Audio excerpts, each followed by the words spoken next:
দরকার হলে একা থাকুন, কিন্তু মিথ্যা হাসি, মিথ্যা ভালোবাসা আর মিথ্যা বন্ধুত্বে নিজেকে হারাবেন না।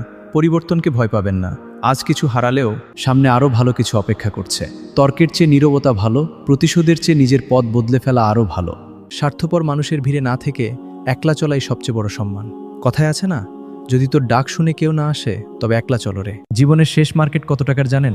কাপড় 950 টাকা, বাঁশ 250 টাকা, গোলাপ জল 150 টাকা, আতর 100 টাকা, মসুর ডাল 60 টাকা, সাবান 40 টাকা, সর্বমোট মাত্র 1550 টাকা। এইটাই আমাদের জীবনের শেষ মার্কেট। তাহলে বলুন তো, আমাদের কিসের এত অহংকার?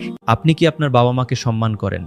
একটা কথা মাথায় রাখুন, আপনি আজ যেভাবে আপনার পিতামাতার সাথে আচরণ করছেন, আগামীকাল আপনার সন্তান ঠিক সেভাবেই আপনার সাথে আচরণ করবে। কারণ সম্মান শেখানো হয় না, এটা দেখা থেকে শেখা হয়। তাই আজ থেকেই নিজের বাবা মাকে সম্মান করুন, ভবিষ্যৎ আপনাকেই ফিরিয়ে দেবে। কথাগুলো প্রয়োজনীয় মনে হলে শেয়ার করতে ভুলবেন না। আল্লাহ হাফেজ।